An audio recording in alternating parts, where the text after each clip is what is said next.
पुरानी गली एक अजीब सन्नाटे में लिपटी हुई थी। हवा में गीली मिट्टी और सड़ी हुई पत्तियों की गंध थी। एक घना कोहरा नीचे लटका हुआ था जो आगे का रास्ता धुंधला कर रहा था। पुराने पेड़ गली के दोनों तरफ थे। उनकी टेढ़ी मेढ़ी शाखाएं जैसे कंकाल के उंगलियों की तरह फैली हुई थीं। ये थी चुड़ैल की गली, एक जगह जिसके बारे में लोग धीरे से बात करते थे। गांव वाले जानते थे कि अंधेरा होने के बाद इस गली से दूर रहना चाहिए। वो अजीब आवाजें, ठंडी चीखों और एक भूतनी की कहानियां सुनते थे जो अंधेरों में मंडराती थीं। कहते हैं कि ये गली श्रापित थी, एक औरत के आत्मा से जो अन्याय का शिकार हुई थी। गली का नाम उसी के नाम पर पड़ा था, चुड़ैल की गली। ये उसका राज्य था, एक ऐसी जगह जहां जीवित लोग आने से कतराते थे। एक अंधेरी रात एक जवान लड़का विजय अपने आप को गांव के किनारे अकेला और भटका हुआ पाया। वो मशहूर चुड़ैल की गली पर आ गया। डर उसके दिल में चुभने लगा, पर उसके पास आगे बढ़ने के अलावा कोई और चारा नहीं था। जैसे ही वो ध्यान से कोहरे में आगे बढ़ा ही रहा था, उसने आगे एक हल्की रोशनी देखी। वो रोशनी हवा में झिलमिलाती हुई लग रही थी। उसके दिल में एक उम्मीद जाग उठी। शायद ये सुनसान जगह में जीवन का एक निशान था। जैसे ही वो करीब आया, रोशनी ने एक औरत का आकार दिखाया जो गली के बीच में खड़ी थी। वो एक लंबी सफेद पोशाक पहने हुए थी। उसके लंबे काले बाल उसकी पीठ पर बिखर रहे थे। उसका सर झुका हुआ था, उसका चेहरा छुपा हुआ था। गांव वाले चुड़ैल की कहानियां सुनाते थे। कहते हैं कि वो पहले एक सुंदर जवान औरत थी जिसका नाम माया था, जो गांव में रहती थी। माया एक जवान लड़के रावी से प्रेम करती थी। उनका प्रेम मना था क्योंकि वो अलग अलग जातियों से थे। एक भयानक रात गांव वालों ने माया और रावी को साथ पकड़ लिया। उनका गुस्सा उनकी हिम्मत देखकर भड़क उठा। गुस्से से अंधे होकर उन्होंने प्रेमियों का पीछा किया और उन्हें जंगल में ले गए। भीड़ ने माया और रवि को एक चट्टान के किनारे घेर लिया। रावी ने अपनी प्रिया को बचाने के लिए लड़ाई की, पर यह बेकार था। वो गिनती में कम थे और शक्ति में भी। रावी चट्टान से गिरकर मर गया। उसका शरीर नीचे पत्थरों पर जा गिरा। निराशा से व्याकुल होकर माया ने भी चट्टान से कूदकर अपनी जान दे दी, पर उसकी आत्मा को कभी शांति नहीं मिली। वो गली में अटकी रही, अपने खोए हुए प्रेम को हमेशा ढूंढती हुई। कहते हैं कि दुख और गुस्से ने उसे पागल बना दिया, उसे एक प्रतिशोध की आत्मा में बदल दिया।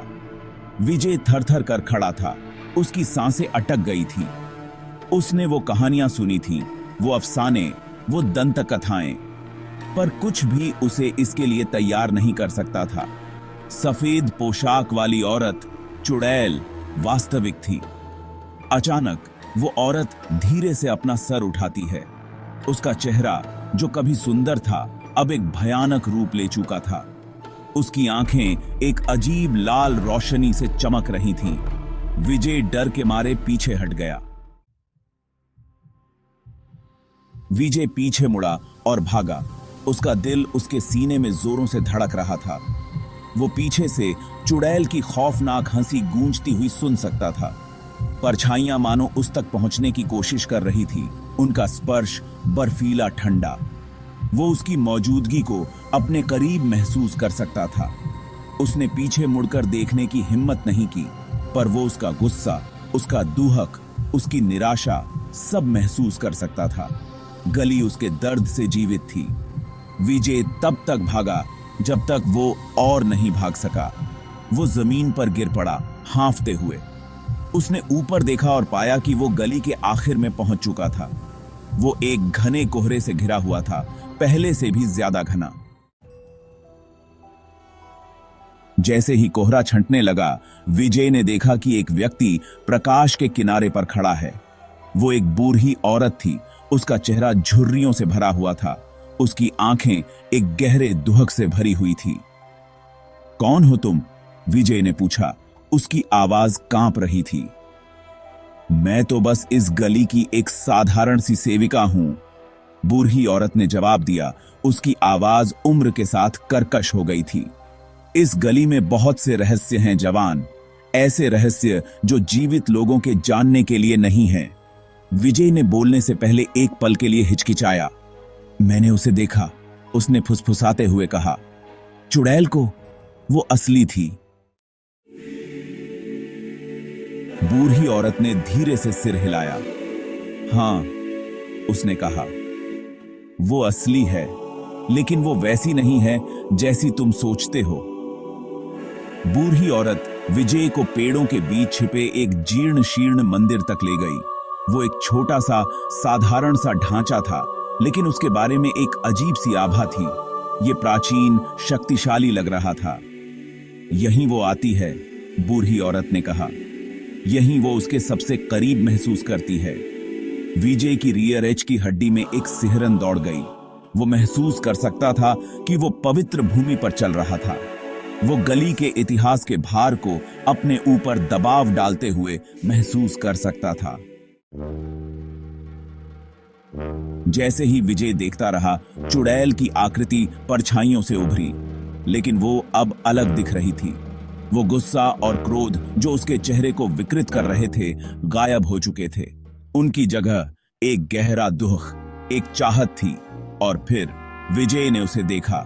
चुड़ैल की बाहों में, उसके दिल के करीब, एक छोटी सी पारदर्शी आकृति थी।